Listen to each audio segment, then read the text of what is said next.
Bonjour et bienvenue à tout le monde. Et je vous remercie donc d'avoir répondu favorablement à notre invitation pour cette conférence de presse ce matin. La conférence de presse se situe dans le contexte de l'ouverture du nouveau terminal, dont les travaux seront terminés dans les semaines qui viennent. Et nous sommes à l'aube, finalement, d'un événement historique pour le pays. Et je crois que tout l'île Maurice attend. Et dans ce contexte, les deux compagnies qui sont de plein pied et qui ont travaillé longtemps à l'aéroport, Airports of Mauritius et la Mauritius Duty Free, veulent, dans cet esprit d'ouverture, de renouveau, de modernisme, et l'île Maurice passant à un autre niveau, veulent, dans la transparence, ouvrir les livres et vous donner les possibilités donc de voir tout ce qui se fait au niveau des opérations, au niveau du commerce, au niveau donc des recrutements et tout donc et je crois c'est dans le principe de la bonne gouvernance et pour l'avancement donc du pays, c'est une responsabilité que nous avons envers la population, envers la société mauricienne. Donc je vais parler de Airports of Mauritius, je vais parler de MDFP. Mais avant de commencer, laissez-moi vous présenter le panel que nous avons ici. J'ai à ma côté M. Shivnam Chan, qui est le Deputy CEO de Airports of Mauritius. Ici, Mme Paten, la directrice financière de la MDFP, et M. Danan Sitaram, le directeur d'opération de la Mauritius Duty Free. Dans l'axe et les éléments sur lesquels je vais vous parler, c'est d'abord une rétrospective 2012 des deux compagnies pour situer et vous démontrer le travail accompli pendant l'année écoulée et qu'est-ce que nous voyons, dans quelle direction nous allons. Les perspectives 2013. Et une fois donc qu'on aura situé les deux compagnies, on abordera toute la question de commerce à l'aéroport, tous ces éléments donc pour qu'on clarifie. Il y a pas mal eu d'articles de presse qui ont couvert tous ces éléments. Nous pensons, nous, qu'il y a un manque d'informations et c'est important que nous apportons tous les éléments pour clarifier la situation à ce niveau-là. Right? Et ensuite, je prendrai les questions couvrant ces différents éléments dont je vous ai parlé. Donc d'abord, au niveau de réalisation, voilà les résultats financiers. La base, c'est la finance. Nous sommes une compagnie, nous avons une responsabilité envers la nation. La base, le départ, c'est la performance financière de l'année. Voilà AML et Duty Free. AML fait un revenu de 1,719 milliard de roupies avec un profit net avant taxe d'1,32 milliard. C'est la première fois que nous passons la barre de 1 milliard de roupies de profit pour une année financière. Ce sont les chiffres à décembre 2012.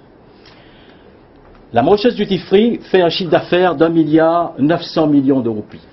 C'est une augmentation de 10% sur l'année précédente, laissant un profit de 380 millions de roupies. Pour la MDFP, c'est le commerce, donc inévitablement la marge de profit est beaucoup plus basse, tournant autour de 21%, mais vous voyez les chiffres. Et ce qui est important, dedans, nous dégageons des dividendes qui payables au gouvernement de l'ordre de 460 millions de roupies. Voilà le tableau financier. Cela est possible grâce au trafic aérien que nous recevons. C'est la base, le tout, la clientèle, c'est le trafic aérien. Et malgré la conjoncture économique extrêmement difficile, vous constatez, vous voyez donc, nous avons une augmentation de 1% du nombre de passagers pour l'année, 2 690 000. Vous avez 1 346 000 à l'arrivée et 1 344 000 au départ. Voilà le split arrivée-départ qui vous donne donc ce résultat financier extraordinaire, record. Et je dois dire aussi que le nombre de passagers, 2 690 000, c'est le chiffre historique record. Nous dépassons le chiffre précédent de 2008 qui était au niveau de 2 600 000. Voilà donc les réalités des opérations au niveau de l'aéroport jusqu'à décembre 2012. Maintenant, quelles sont les réalisations? Les réalisations au niveau de l'aéroport, la première chose, je crois, c'est le nouveau terminal, hein, qui coûte 305 millions de dollars et dont les travaux termineront dans quelques semaines. Ouais. C'est un travail donc que AML, en tant que holding company, a alloué à Atoll, donc qui fait la construction, qui a fait le design et qui fait la construction. Nous terminerons les travaux d'ici mars de cette année et le testing, donc l'intégration des services, seront mis en marche donc pour l'ouverture à une date prochaine. Hein. C'est l'étape phare, la date phare de l'année. En même temps, donc, nous avons refait la piste, hein, complètement refait la piste, élargie de 15 mètres, de 45 à 60 mètres, afin de pouvoir accueillir des gros porteurs. C'est l'île Maurice allant en avant, hein, au coût de 1 milliard de roupies. Et toute cette transformation est faite donc, comme je vous dis, avec le renouvellement des lumières et toutes les facilités accessoires, donc pour l'île Maurice, pour servir l'île Maurice pendant les 10 prochaines années. La piste. Le taxiway est intéressant, il fallait le faire, c'est un taxiway qui permet le dégagement de la piste une fois que l'avion a posé. Ouais, donc, qui augmente la capacité de votre piste. Le taxiway était initialement prévu pour être de 1,5 km, right, qui devait servir uniquement donc de voie, hein, de garage pour les avions.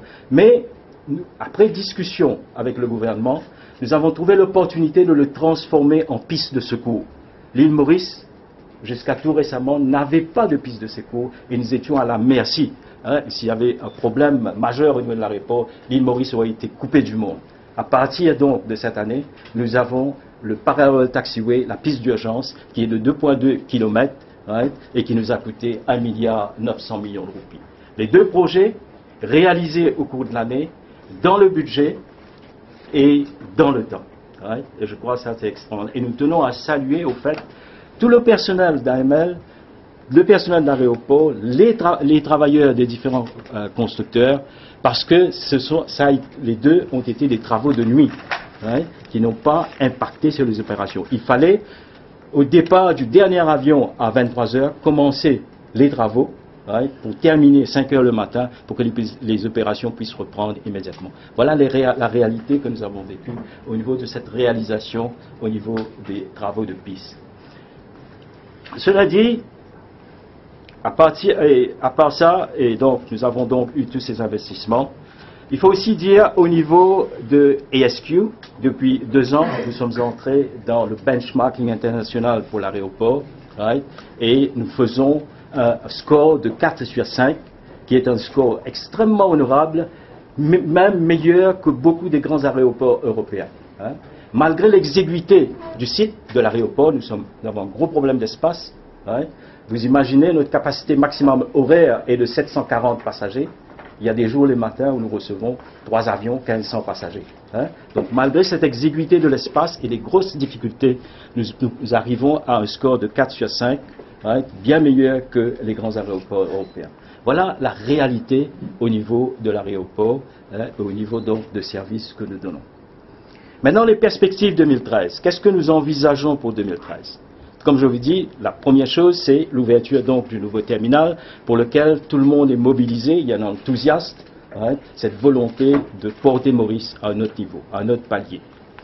À part ça, donc, dans le dernier budget, le gouvernement a pris la décision de créer une zone port-franc cargo au niveau de l'aéroport. Ça va être le deuxième pilier de développement de l'aéroport, sur un terrain de 18 hectares que l'appel d'offres a déjà été lancé pour un consultant et les travaux sont programmés pour commencer à mi-2013, hein, pour 18 hectares de terrain, zone cargo et port-franc.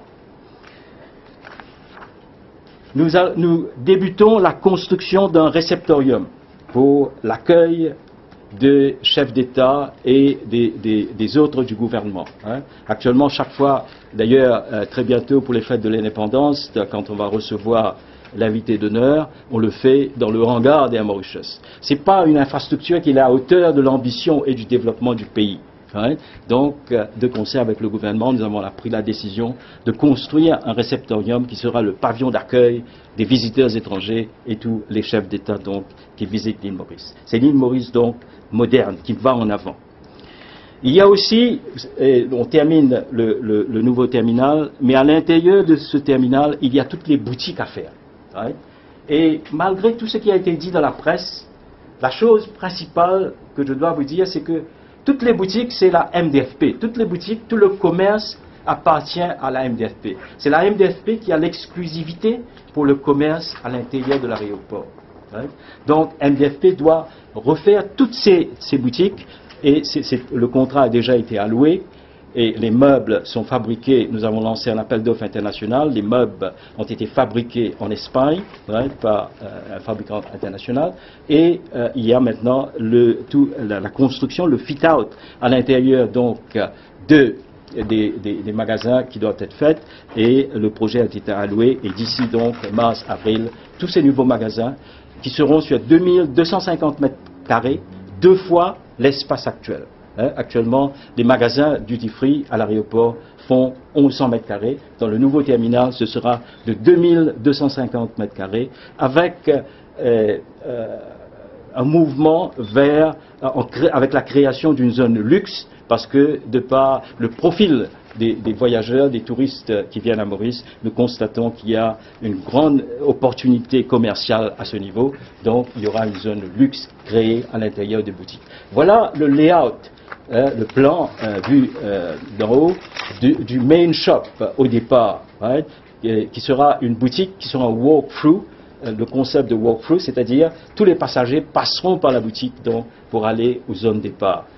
Donc c'est le concept moderne qui permet donc, qui génère à ce moment-là beaucoup plus d'activité commerciale. Voilà une vue, quelques vues des plans qui ont été approuvés et voilà ce que sera le duty free d'ici quelques mois à l'ouverture du nouveau terminal. Voilà des éléments que je souhaite vous communiquer. Donc, rétrospective, belle année 2012, right?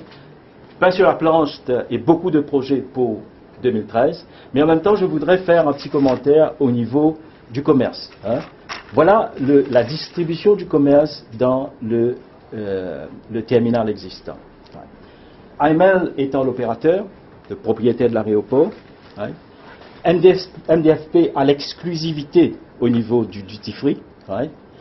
MDFP a un fournisseur qui lui donne les principaux produits, c'est ça qu'on appelle les catégories LTCP, c'est-à-dire liqueur, tabac, confiserie et parfum et cosmétiques. Et puis vous avez les autres fournisseurs au nombre de 57. Tout à l'heure je vais vous parler, je vais vous expliquer le système, comment ça se passe et les déroulements au niveau des opérations. AML, les autres commerces qu'il y a les restaurants, il y a la librairie, la boutique Hugo Boss, qui est une boutique qui a ouvert ses portes en 2002-2003. Je vais vous expliquer tout à l'heure le fonctionnement. Et 3 boutiques artisanales, la boutique de Smeda et 2 autres boutiques particulières. Voilà le schéma du commerce existant. Je vous montre le schéma du commerce dans le nouveau terminal tel que ce sera une fois donc après l'ouverture. Première chose, MDFP garde l'exclusivité pour le duty free, comme c'est le cas actuellement. Atel, donc, qui aura la responsabilité de la gestion du terminal, et donc sera responsable des restaurants, de la librairie, de la boutique artisanale. Voilà le setup futur à partir du nouveau terminal.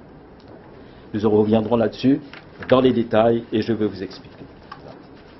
Maintenant, pour le commerce, comme je vous ai dit, dans le commerce et dans l'existant, on peut mettre pour l'existant, les commerces à l'aéroport, comme je vous ai dit, c'est la vente des produits duty free, le restaurant, la librairie, boutique artisanale. Prenons le duty free. Le duty free actuel dans l'aéroport couvre une superficie de 1100 mètres carrés. Vous avez 2 boutiques principales, un au départ et un à l'arrivée. Le gros des ventes, c'est, comme vous pouvez vous en douter, c'est au départ. Il y a un fournisseur qui donne les produits essentiels du duty free, LTCP, liqueur, tabac, parfum, confiserie. Et ce fournisseur est un fournisseur étranger. L'histoire veut que avant 2002, nous avions le World Duty Free, qui était le fournisseur, qui gérait la boutique, qui faisait le management. À partir de mars 2002, le gouvernement a pris la décision de faire partir Duty Free, World Duty Free, ils sont partis. Ouais. Et devant cette situation, le gouvernement de l'époque a entamé des discussions sur une base one-to-one, ouais, avec 3 compagnies sans appel d'offres, ouais, et le contrat avait été initialement alloué en mars 2002 à la firme allemande Heinemann. C'est l'entrée de Heinemann sans appel d'offres pour un contrat initialement pour 300 millions de roupies de fourniture par an et qui par la suite a grimpé à 700-800 millions de roupies. Heinemann a commencé à fournir MDFP à partir de 2002 pour un contrat initial de 2 ans jusqu'à 2004. À 2004, le contrat est renouvelé pour une nouvelle période de 2 ans à 2006 et continue une année encore jusqu'à 2007 où un appel d'offres est lancé. En 2007, l'appel d'offres est lancé et la meilleure offre est reçue d'une firme française, Aelia. Aelia, une des grosses boîtes mondiales de duty free, Aelia. Et après des discussions avec la MDFP, Aelia décline l'offre qui lui est faite et Heinemann continue à fournir les produits LTCP, la majeure partie des produits LTCP à MDFP. Le contrat et cet arrangement continuent jusqu'à 2011. Pendant la période, Heinemann a vendu pour 6 milliards de roupies de produits à la MDFP. Commencé sans appel d'offres et continué pendant toute cette période. Je crois, quand j'ai pris la direction et quand j'ai été nommé responsable de la MDFP, j'ai insisté pour qu'on fasse que c'était anormal que cette situation continue. Ouais, parce que d'abord, c'était un contrat selon les termes d'Heinemann. Ouais. Pour vous dire, la législation qui gouvernait le contrat, c'était une législation allemande. Et tout problème devrait être référé à un arbitrage à Hambourg. Donc vous pouvez imaginer, right, la situation qui prévalait. Et pour les besoins de la bonne gouvernance, nous avons lancé un appel d'offres pour trouver un autre fournisseur de duty free. Et pour cela, nous avons pris les 10 meilleurs opérateurs dans le monde. Voilà, les 10 premiers opérateurs dans le monde au niveau du duty free. Le groupe DFS, qui est essentiellement un groupe asiatique, basé à Hong Kong en Asie. Le groupe Dufry en 2e position. LS Travel, Nuance, Heinemann en 5e position. Autogrill, Lotte c'est coréen. Et voilà toute la bande. Ouais. Nous avons invité ces 9, et en fait il y a une compagnie dedans qui fait les croisières, hein, les Sheila Duty Free, et donc dont le champ d'opération donc diffère des inland shops. Nous avons choisi 9, nous avons invité 9 à participer, et je dois dire pour l'île Maurice, et je crois que c'est extrêmement positif pour l'île Maurice, que 5 de ces 9 meilleurs opérateurs mondiaux ont répondu à l'appel d'offres. La firme DFS, le premier, Dufry, Nuance, Geib Heinemann et Aelia. Aelia et Aelia donc qui devrait être, qui est malheureusement donc au haut de la liste. Hein? Voilà, les 5 participants à l'exercice d'appel d'offres, qui a été fait en août 2011. Les offres ont été analysées et on a constaté, de par les soumissions, le résultat de l'analyse a fait que, de par les soumissions, l'offre de Dufry. Dufry, c'est une firme suisse basée à Basel, hein, une firme internationale suisse basée à Basel.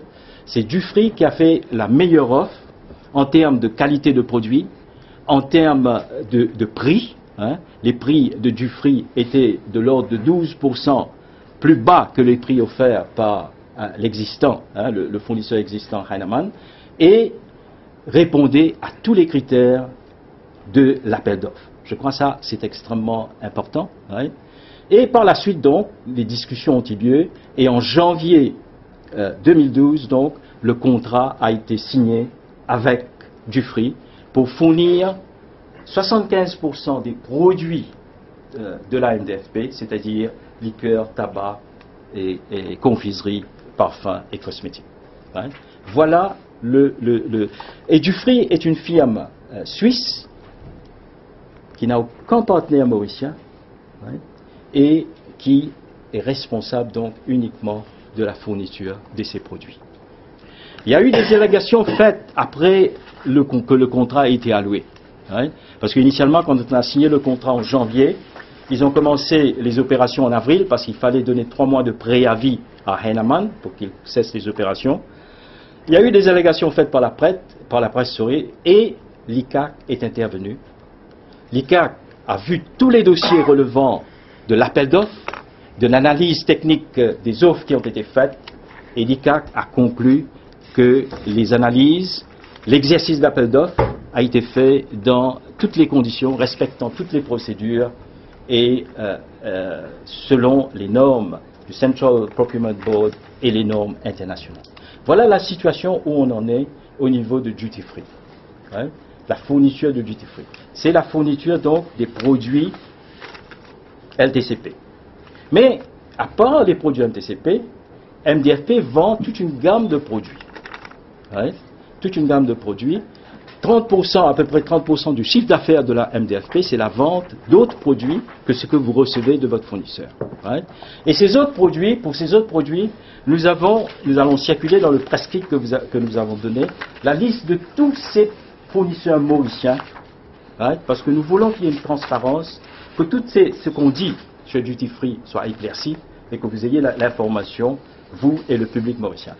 Vous avez une liste d'à peu près 57 fournisseurs mauriciens, je crois 46 mauriciens, 11 étrangers, couvrant toute la gamme des produits. Hein. Et si vous regardez cette liste, vous allez le voir dans le kit qu'on va vous donner, il n'y a pas plus bel exercice, plus bel exemple de démocratisation de l'économie mauricienne. Toutes les grosses pointures du commerce mauricien sont présents sur la liste. Hein. Vous nommez les Poncini, les représentants de Bose, tous ces équipements, tout produit qui a une certaine qualité, qui a une valeur commerciale, qui représente un gain pour MDFP, qui correspond et qui arrive à satisfaire les conditions phytosanitaires, hein, parce que pour l'aéroport, il faut que les produits arrivent, surtout les produits à être consommés, doivent répondre à certains critères d'acceptation. Hein. Dans un contexte commercial, right, on les accepte. Ils sont là, ils ont travaillé, et vous allez voir la liste, ce sont des personnes qui sont là depuis 2002, 2007, 2010, ils couvrent tout le monde. Hein. Comme je vous disais tout à l'heure, j'ai fait publier la première liste, ceux qui touchent les liqueurs. Comme vous savez, dans le journaliste, récemment, depuis quelque temps, le rhum mauricien a pris de l'ampleur, et tous les grands fournisseurs sont là. Right. Leurs produits sont en vente. Si vous descendez au niveau des delicacies, par exemple, le thé, hein, la compagnie agricole de la Bourdonnais, les épices, juste comme si pour vous donner une idée, les bons opérateurs, les chocolats Vanane, les collinières, hein, fashion, hein, fashion, vous avez donc les marques Armani, Hugo Boss, hein, qui sont là, hein, et Hémisphère Sud. Hein. Donc la liste vous sera distribuée et vous allez voir Canaille Bijoux, hein, Ravior, right, SKR Communication, les produits Boss dont je vous disais tout à l'heure. Right. Voilà l'ensemble et dans un souci de transparence, nous vous donnons la liste de tous ces opérateurs, de tous ces fournisseurs de produits chez MDFP. Cela dit, je voudrais aussi, tout à l'heure, il faudrait qu'on parle des autres commerces. Hein. Quand je vous dis, vous avez le duty free. À part le duty free, vous avez le restaurant, vous avez les restaurants et les autres fournisseurs à l'aéroport. Restaurant, artisanat. Hein. Voilà la liste des différentes compagnies qui font les autres commerces au niveau de l'aéroport. MDFP Duty Free, International Creative, une petite boîte d'artisanat. Right? Designer Labels, c'est la boîte qui fait Hugo Boss. Right?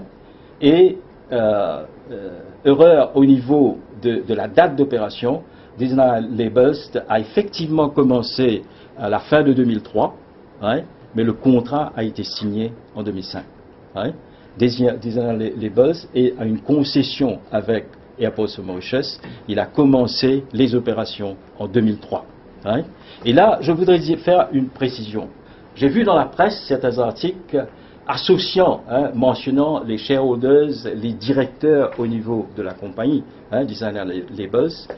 Les documents que nous avons dans le dossier indiquent que le propriétaire, les directeurs de Designer Labels, Fashion Style, qui sont les mêmes compagnies, sont M. Goudjouri et son épouse, Mme Ragou. Right? Voilà les éléments d'information que nous avons. Right? Et tout à l'heure, je vais vous montrer le certificat d'incorporation, right? Document que nous avons qui montre le directeur de ces compagnies. Right? Vous avez ensuite Paradise Craft, qui est une boutique d'artisanat, right? Airway Coffee, je vais vous parler, Bookcode, right? qui a été choisi 2 ans de ça, après un exercice d'appel d'offres local au niveau de tous les opérateurs, et SMEDA, c'est la boîte représentant le Small and Medium Enterprise. Bon. Right. Maintenant, pour en venir au restaurant. Le restaurant que nous avons, vous savez, à l'aéroport, il y a 5 restaurants. Hein. Il y a le restaurant, le main restaurant au départ, hein, le departure, au fait c'est le restaurant le plus important dans la zone stérile, la zone de départ. Vous avez un restaurant à l'arrivée, right? Vous avez ensuite 2 petits restaurants au niveau du check-in, hein, dans la salle de départ, hein, 2 petits units, etc. Et ensuite vous avez donc ces points de food outlets qui sont sur le parking. Voilà. Le contrat de gestion de restaurant, right, a été alloué après un appel d'offres en 1999 à Tropical Times, compagnie dont le directeur et le propriétaire, M. Nathaniel Barbé, un Suisse, mauricien, et qui a par la suite vendu la compagnie il y a 2 ans à M. Jim Parmessa. La compagnie a dirigé tous les restaurants de l'aéroport, y compris le service des salons de l'aéroport de 2000 à 2010. Right? Et là aussi, j'ai insisté pour qu'il y ait un appel d'offres parce que c'était inacceptable que quelqu'un puisse, pendant toute cette période, avoir le monopole de tout ce qui touche au food and beverage au niveau de l'aéroport. Nous avons lancé un appel d'offres en juin 2009. Malheureusement, les offres que nous avons reçues au niveau local ne correspondaient pas au niveau commercial que nous attendons, au niveau de qualité, et l'appel d'offres a été donc cancel. Nous sommes revenus à la charge en décembre 2009, right, et après un exercice d'appel d'offres, validé par des experts en catering qui se sont adjoints à l'équipe d'évaluation. Hein. Nous avions demandé à 2 chefs des grands hôtels de Maurice de participer à l'exercice d'évaluation. Et par la suite de cet appel d'offres, le contrat a été alloué à Airway Coffee. Au moment de la constitution de la compagnie, le directeur propriétaire de Airway Coffee était M. Goudjouri. L'élément important qui a fait que Airway Coffee a eu le contrat, c'est que la concession Hein, vous savez, pour tout ce qui touche à l'aéroport, quand vous faites un commerce dans l'enceinte de l'aéroport, vous payez une concession, c'est-à-dire vous donnez à l'aéroport une partie de votre revenu. La concession donnée par Airway Coffee est de l'ordre de 28% de ses revenus, en comparaison à 24% que Tropical Times donnait précédemment. Voilà les résultats au niveau du chiffre d'affaires. Vous avez les chiffres, l'évolution du chiffre d'affaires de Tropical Times de 2005-6 à 2009-10. Comme vous voyez, vous sortez de 38 millions pour arriver à 67 millions. Et la concession payée à Airports of Mauritius, qui était de l'ordre de 9 millions en 2005, arrive à 16 millions en 2009-2010. Immédiatement après le tender et après que Airway Coffee ait pris la gestion du restaurant, et là je parle uniquement du restaurant de départ de l'aéroport, vous voyez le saut au niveau du chiffre d'affaires qui passe à 88 millions en 2010 et 89 millions en 2011. La concession payée à MDFP augmente de 50%, passant à 23 millions en 2010 et 24 millions en 2011. Voilà la réalité du service. Mais je dois dire que dans le même tender, le restaurant qui avait été élevé à Airway Coffee était uniquement le restaurant au départ. Tropical Times avait fait des offres, des meilleures offres pour les autres restaurants de l'aéroport. C'est pourquoi, jusqu'à présent, si vous allez voir Tropical Times dans le restaurant à l'arrivée, le restaurant public à l'arrivée. Ouais. Après ce tender, Tropical Times aussi avait continué à gérer les salons. Hein, le service traiteur au salon était donné par Tropical Times. Mais dans les 6 mois qui ont suivi le tender, il y a eu pas mal de complaintes de la part des passagers, pas mal de complaintes de la part des compagnies aériennes, et ça nous avons les documents les attestant. Ouais, nous avons dû prendre la décision de stopper le service des salons par Tropical Times. Tropical Times a continué le restaurant à l'arrivée, mais les salons et le restaurant à l'intérieur, c'était Airway Coffee. Voilà la réalité. Right? Tout le long, il y a un service d'appel d'offres, et l'élément critère déterminant qui a déterminé le tout, c'est les conditions commerciales favorables à AML et la qualité de service offert au public voyageur. Hein? Voilà ce qui touche donc au restaurant, que je devais vous dire. Right. Et là, au fait, dans le contexte du nouveau terminal, un point donc d'information qu'il faut vous donner, c'est dans le contexte du nouveau terminal, avec le transfert des opérations du terminal existant vers le nouveau, le restaurant à l'arrivée, donc, ne sera plus une zone de contact passager, right? Et à la place, nous avons pris la décision de créer un food court qui sera le food court de tous les employés de l'aéroport. Parce qu'il faut quand même upgrade. Les petits points que vous avez dans le parking n'est définitivement pas à la hauteur de ce que nous attendons d'un pays comme Maurice. Donc nous allons créer un food court avec plusieurs opérateurs dans la zone actuelle à l'arrivée où vous avez un restaurant, le restaurant Tropical Times, dont le contrat est arrivé à expiration en décembre et nous l'avons donc prolongé, nous l'avons pour 3 mois encore jusqu'à l'ouverture du nouveau terminal. Voilà la réalité. Tout à l'heure, je vais prendre vos questions, mais voilà la réalité au niveau du food and beverage à l'aéroport. À part ça, comme je vous ai dit, il y a quelques unités. Il y a Smeda, il y a les Paradise Craft et il y a le Book Court. Le Book Court aussi a été choisi après un exercice d'appel d'offres. Autre élément important, c'est que qu'est-ce qui va se passer dans le nouveau terminal en termes de commerce? En termes de commerce dans le nouveau terminal, d'abord duty free. L'espace duty free qui est actuellement de 1100 mètres carrés passe à 2250 mètres carrés dans le nouveau terminal. C'est la MDFP qui a l'exclusivité de duty free. Il n'y a aucun autre magasin duty free, right, sauf les magasins de la MDFP. Right. Toutes les personnes qui vous disent qu'ils ont des magasins, ils se trompent, ils sont que des fournisseurs de la MDFP. C'est l'élément important qu'il faut prendre en considération.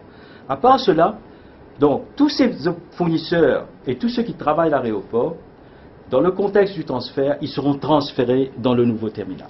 Voilà la décision qui a été prise, et je crois que c'est une décision très sage, et ça se fait d'ailleurs dans tout commerce donc, qui est transféré, qui est modernisé, qui est transféré. Les principaux opérateurs sont transférés dans le nouveau terminal, aux conditions certainement revisées de par la modernité et le niveau des infrastructures améliorées.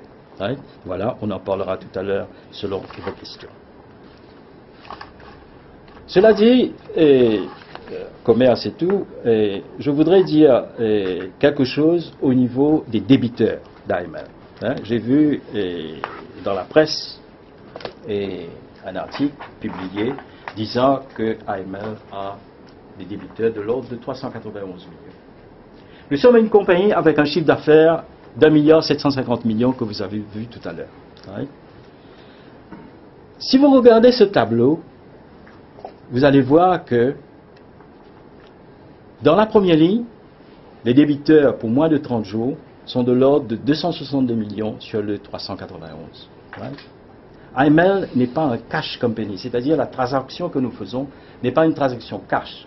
Ce sont les compagnies aériennes qui font la collecte des passenger service charges auprès des passagers et qui nous les remettent dans 30 ou 45 jours après. Right? Ce qui explique que la première colonne, les 262 millions, la deuxième colonne, les 23 millions, et même la troisième, les 10 millions, ce sont des transactions courantes au niveau de Airports of Mauritius. Hein? Ce sont des revenus que vous avez de par la collecte que les compagnies aériennes feront pour vous remettre. Right? Donc, vous voyez la malhonnêteté intellectuelle de la publication dans la presse disant que les débiteurs sont de l'ordre de 391 millions. Right? Les comptes courants, les transactions financières courantes indiquent que pour le short term, normal cash flow, vous avez là 300 millions qui sont dus et qui sont payables dans les 30, 45, 60 jours. Voilà la réalité des chiffres. Right?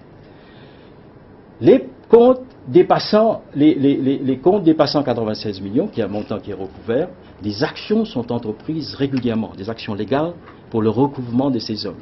Et ces sommes découlent parfois des compagnies aériennes qui ont cessé les opérations à Maurice, hein, qui laissent une ardoise qui part. Et vous avez d'autres mauvais payeurs, et nous avons en place rigoureusement un système de suivi. Hein. J'ai tenu à vous présenter ce tableau pour démontrer des appréhensions, parce que quand vous publiez des chiffres indiquant des dettes élevées, les gens ont tendance à croire qu'il n'y a pas une gestion financière rigoureuse. Hein. C'est extrêmement important de clarifier ce point-là. Hein. Dernier point que je voudrais éclaircir, c'est la fameuse question de car wash à l'aéroport. Hein. C'est un élément que j'ai vu dans la presse qui, je crois, est important. Il faut qu'on en parle. Vous savez, dans le master plan du développement de l'aéroport, et ce qui est un document public, il est prévu une zone de développement commercial autour de l'aéroport, apportant tous les commerces et toutes les activités pouvant desservir l'aéroport. Et les hommes d'affaires à Maurice, tous les hommes d'affaires connaissent ces opportunités. Et régulièrement, nous recevons des projets pour demain. Le 19 janvier 2011, nous avons reçu une demande de son promoteur, M. Gouldjuri, le 19 janvier 2011, pour un projet de car wash à l'intérieur du car park de l'aéroport. La première chose que nous avons fait, nous avons étudié le projet, et notre réaction a été rapide, immédiate, que c'est no go. C'est un projet qui, de par les contraintes opérationnelles, ne peut pas être réalisé à l'intérieur du parking de l'aéroport. Et nous avons répondu au promoteur, lui disant que ce projet ne peut pas être réalisé dans l'enceinte de l'aéroport. Le promoteur est allé de l'avant pour voir les autres opportunités, et il décide à ce moment-là de considérer la possibilité de faire le car park à l'extérieur du parking, mais dans un environnement proche de l'aéroport.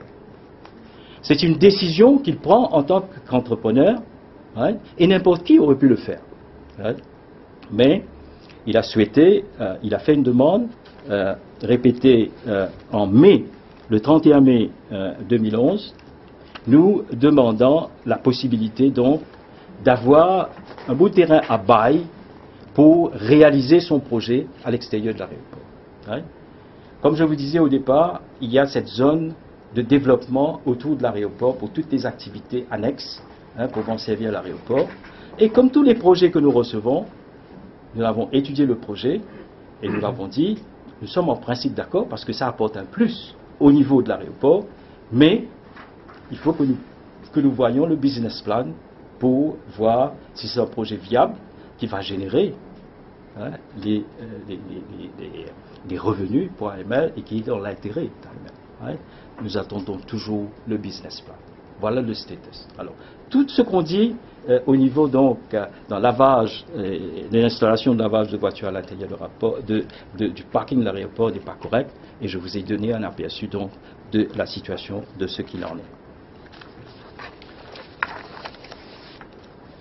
Je voudrais aussi, pour la transparence, tout comme je vous donnais la liste de tous les opérateurs commerciaux fournisseurs à la MDFP, je vous donne tous les opérateurs, tour operators et autres, les banques et tous les autres qui travaillent à l'aéroport, qui ont des concessions, qui sont là depuis plusieurs années, afin que le tableau soit complet.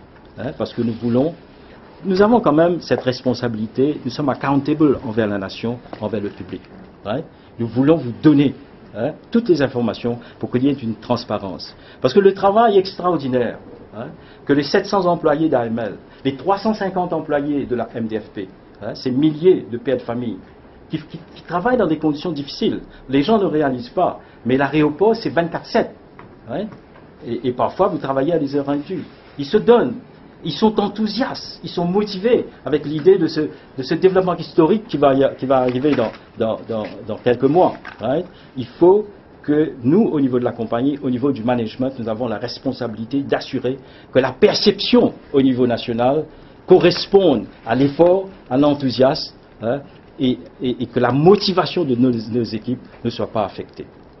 Moi, personnellement, je suis très fier qu'au niveau du management, cette vision, la façon que je vois les choses, l'exigence de rigueur et d'accountability au niveau de la gestion de la compagnie, c'est partagé par mon équipe au niveau du management de MDFP et au niveau donc d'AML. Nous avons cette culture. Nous ne voulons pas que la méprise de certains éléments, la non-information génère une perception de mauvaise gestion ou de gestion qui n'est pas dans l'intérêt du pays. Voilà le message essentiel que je voulais passer. Je sais que peut-être dans ma couverture des sujets, il y a des éléments que j'ai manqués, je vais répondre à vos questions, mais je voudrais que vous partez de là avec les éléments d'information prouvant notre bonne foi, prouvant la bonne gestion, et qui est d'ailleurs démontré par ces résultats initiaux que nous avons présentés au départ donc, de mon exposé. Voilà donc ce que j'avais à vous partager.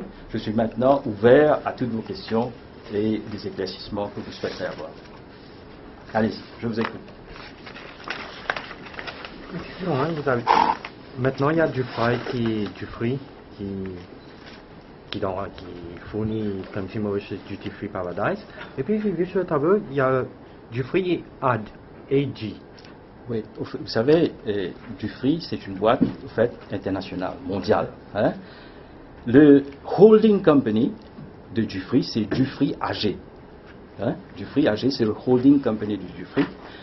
La compagnie qui a soumis l'offre pour fournir MDFP, c'est la maison mère, c'est le holding company Dufry AG. Donc, bien souvent, nous parlons de Dufry, mais Dufry, c'est l'abréviation de Dufry AG. Il y a une seule compagnie suisse, listed on the Swiss Stock Exchange. Voilà les éléments. Dufry a un représentant local? Dufry n'a pas de représentant local. Dufry n'a pas de représentant local. Dufry a un employé, et un expatrié qui est là pour mettre en place le système de communication et le lancement du supply contract. Dufry n'a aucun représentant local appelé à le représenter ou assumer les responsabilités telles que définies dans le contrat que nous avons signé avec Dufry en janvier 2012. Est-ce que vous avez une date d'ouverture pour le terminal? On parle du 12 mars 2013. Est-ce que c'est confirmé? Non, vous savez, le contrat est signé avec la firme chinoise de construction, prévoit la fin de travaux, initialement avait prévu la fin de travaux à fin 2012. Lors de la construction des travaux, il y a eu certains éléments. Il y a, au niveau de la fondation, nous avons des caves qu'on a constatées au niveau, qui a eu un impact sur le schéma, le schedule prévu pour les fondations. Et en sus de cela, il y a certains éléments qui ont été introduits pour optimiser l'espace intérieur et rentabiliser le terminal. Ce qui fait qu'il y a eu certains éléments additionnels qui ont été ajoutés. Et tous ces éléments, la construction devrait être terminée d'ici fin mars 2012. 2013, pardon. D'ici fin mars 2013. Mais vous savez, un aéroport, c'est un élément extrêmement complexe. Vous avez le bâtiment, vous avez l'infrastructure, mais en même temps, vous devez avoir l'intégration des différents composants mécaniques, électriques et informatiques. Et le testing donc de l'aéroport devrait commencer au mois de mars 2013. Et ce testing prendrait entre 2 ou 3 mois. Donc, le full operational status du terminal devrait être autour du mois de mai et juin, mais déjà les testings vont commencer au mois de mars. Et d'ailleurs, il y a eu un souhait, Emirates a fait une demande pour desservir par l'île Maurice par la 380. Ils sont déjà en train de vendre les billets sur Internet pour ce vol inaugural. Et donc, dans ce processus de testing, nous sommes en train de considérer la possibilité de faire l'accostage de l'A380 au nouveau terminal. Donc ça marquera quand même une pierre spéciale. Mais il se pourrait bien que le test et l'accostage d'autres avions, de MK par exemple, se fassent avant le 12 mars. Donc c'est un processus qui va commencer. Donc, et sans doute, ces tests qui vont commencer vont faire qu'avant le 12 mars, vous aurez le toucher d'un avion de Air Mauritius au nouveau terminal, et le processus donc, qui est un processus de développement, parce que nous ne voulons pas que ce qui est arrivé au terminal 5 à Heathrow arrive à Maurice. Il faut que nous soyons prêts, que tout soit parfait, et qu'au moment du lancement, tout tourne comme sur des roulettes. Pour le Special Lounge, vous avez dû stopper pour Tropical Times. Oui. Vous dites, ça a été remplacé par qui? Vous précisez pas. Airway Coffee a remplacé Tropical Times au New Lounge. Parce que vous savez, la contrainte principale, vu la situation négative qui s'est développée au niveau du terminal, vous devez trouver quelqu'un. Mais il faut que ce soit quelqu'un qui soit déjà admis au niveau du sterile area, parce que le Special Lounge est à l'intérieur. Donc, vous devez avoir un personnel qui ont déjà été visés par la DCA, qui ont les permis appropriés, et quelqu'un qui connaît parfaitement l'environnement aéroportuaire. Vous avez dû considérer de manger Tropical Times? Non. On a résilié le contrat. Ouais, on a résilié le contrat pour non-delivery of service to the standard expected. Et des contrats, c'est pour combien de temps? Des contrats que vous... Généralement, vous savez, selon tous les termes commerciaux, un contrat dépend de l'investissement que vous faites dans le business que vous allez faire. Mais généralement, au niveau de l'aéroport, ça tourne autour de 2 ans. De 2 ans, donc, avec possibilité donc, de résilier en cas de non-service, mais généralement un préavis de 3 mois vers la fin, donc, pour vous permettre donc, de l'exit des services et du contrat. Je suppose que vous savez que M. Gouliari est un proche du Premier ministre, oui. Lui-même un de vos proches. Est-ce que dans les négociations de contrat, vous prenez en compte qu'il y a une relation, on va dire, triangulaire entre vous, M. Gouliari et le Premier ministre? Non, vous voyez, M. Gouliari opère à l'aéroport depuis 2002-2003. Donc, si on parle de politique, l'entrée de M. Gouliari à l'aéroport a été une entrée sous l'Ancien Régime. En tant que businessman, il a sans doute son network et ses amis dans tous les partis politiques. C'est un fait, c'est que je rends déduit de par la continuité de ces opérations. Je suis un professionnel. Et croyez-moi, la proximité n'a aucun impact sur les décisions commerciales touchant les biens de la compagnie. Right? Et je ne sais pas sur quelle base vous permettez de parler de proximité, right? Mais c'est important que les choses se fassent dans les règles, right? Respectant les conditions imposées à toute demande. Right? Le refus, par exemple, de donner la permission, enfin de donner la possibilité à M. Goldjury de faire le car wash à l'intérieur du parking, c'est la démonstration de cette rigueur au niveau de la décision commerciale dans l'intérêt de la compagnie. Est-ce que Nandini Sonak a des activités commerciales à l'aéroport? Elle n'a pas d'activité commerciale à l'aéroport. Right? On a parlé de Airway Coffee, c'est un moment, j'ai vu dans les journaux. Right? Au niveau de Airway Coffee, au moment de la constitution de la compagnie, au moment de l'application, au moment du permis initial d'opération, il n'y avait uniquement que M. Goldjury. Right? Tout à l'heure, je vous ai dit aussi, au niveau de tout ce qui touche fashion style, designer label, etc., right? Les directeurs des compagnies, tels que nous l'avons, et les documents soumis, indiquent que c'est M. et Mme Goldjury qui sont les directeurs et partenaires de l'entreprise. Des documents updated, ça? Oui, les documents updated, oui, qui nous ont été communiqués. Vous parlez du contrat initial, hein? Oui. Est-ce que là maintenant c'est toujours le cas? Ce sont toujours les seuls actionnaires?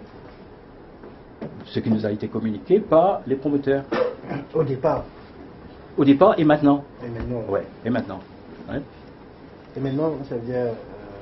C'est que cette Goldjury. semaine, Oui, récemment, dans les jours. Ouais. au cours de la semaine. Ouais. Pour le nouveau terminal, vous disiez que les boutiques hors taxe, c'est MDFP. Il y a d'autres boutiques aussi, j'imagine. Non, vous savez, D'autres magasins. laissez-moi vous expliquer. Vous avez donc tout l'espace, 2250 mètres carrés, right, qui est, vous avez donc 2 boutiques à l'arrivée, uniquement MDFP. Right. Au départ, vous avez le walkthrough qu'on vous a montré avec le plan, hein, vue d'en haut. Right. Et à part le walkthrough, vous aurez une boutique Hugo Boss, une boutique Armani, right, une boutique de luxe. Nous créons une zone de luxe, right, et d'ailleurs, les principaux fournisseurs de cette boutique de luxe seront en partie des fournisseurs locaux, tels que Poncini et autres, hein, qui sont dans le secteur du luxe. Toutes ces boutiques, right, seront des boutiques MDFP. Même si c'est Hugo Boss, même si c'est Ralph Lauren, même si c'est Armani, c'est MDFP. Right. Le représentant de ces marques à Maurice devient le fournisseur de la boutique, le fournisseur de MDFP. Right. Et il opère donc dans ce contexte de fournir les produits pour être vendus sous l'égide donc de la MDFP. Est-ce que Mme Sonak va être un de ses fournisseurs? Mme Sonak, jusqu'à présent, fait aucune application, right, pour être un fournisseur. Les fournisseurs dans le nouveau terminal, c'est la liste de fournisseurs que je vous circule. Comme je vous ai dit tout à l'heure, tous ceux qui opèrent et desservent dans le terminal ont la possibilité, sujet à ce que l'offre soit acceptable, qu'il y ait une demande, que ce soit de bonne qualité, c'est uniquement des exigences commerciales, right, et tel sera le scénario en vigueur dans le nouveau terminal. Est-ce que c'est vrai que Mme Sonak a souvent servi à des langues? Vous savez, Il y avait vu là-dessus? au niveau le VIP Lounge, est un government lounge. Right?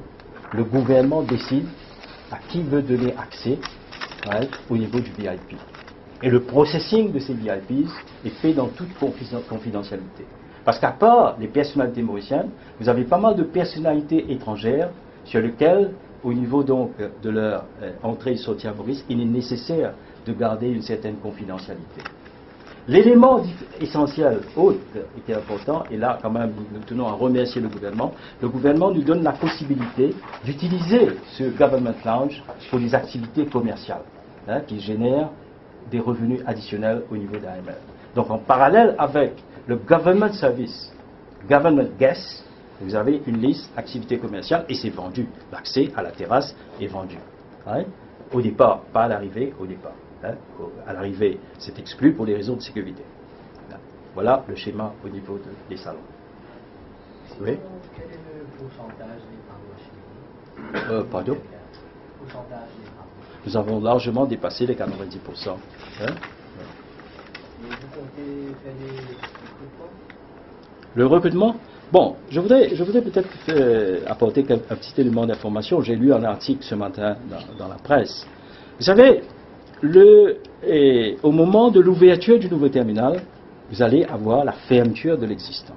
Right?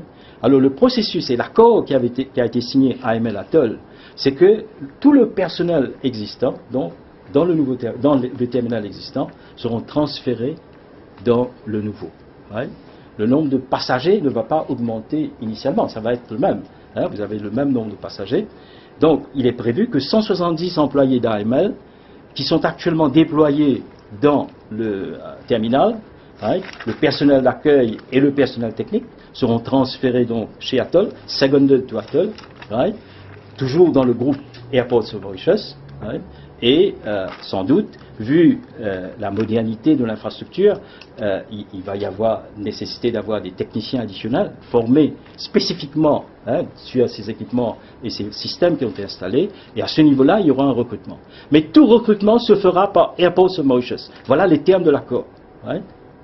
Parce qu'il y aura une uniformité des conditions d'emploi au niveau donc de tout l'ensemble de l'aéroport Airports of Mauritius Atoll. Right? Voilà, et je ne sais pas si j'ai apporté les éléments. Il est parmi les débiteurs d'Air Mauritius, d'AML.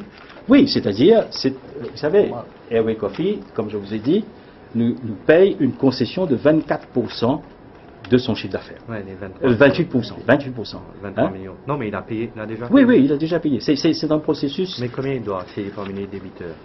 S'il est parmi les débiteurs, on peut vérifier ça. Il y a encore un problème. Hein. Au pied levé, je ne peux pas vous dire, mais ils sont en règle avec la caisse. Hein. Ils sont en règle avec la caisse. Vous avez parlé d'un nouveau projet de réceptorium. Oui. Vous pouvez en savoir un peu plus? Oui, au fait. Ça va coûter combien?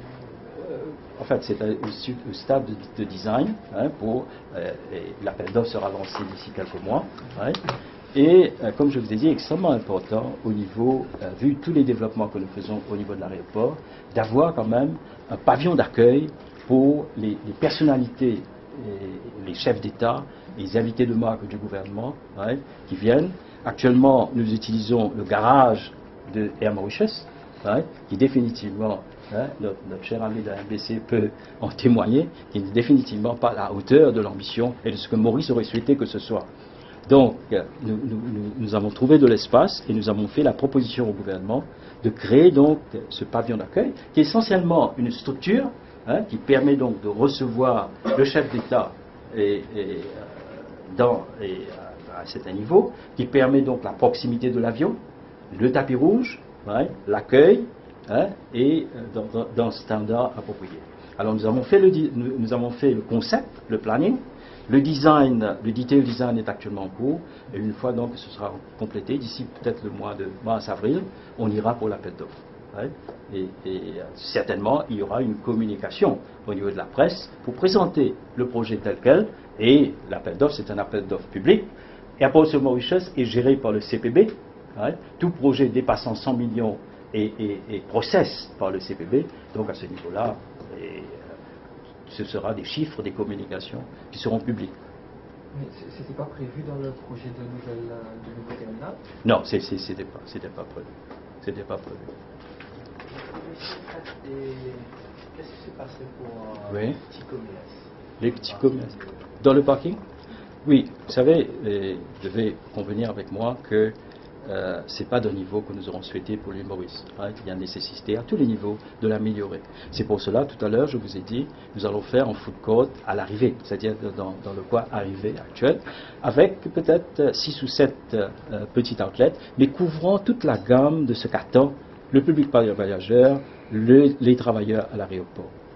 Faisant en sorte que vous ayez votre coin de pourri, votre coin sandwich, votre restaurant aussi, et toute l'affaire. Oui, dans l'enceinte de cet espace. Dans le terminal actuel? Non, pas dans le terminal actuel. C'est-à-dire juste à la sortie, là où vous avez les ATM, par exemple, et vous avez la poste.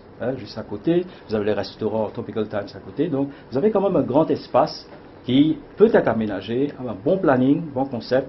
Parce que vous avez 3000 personnes à peu près tous les jours qui ont besoin d'un repas, des employés.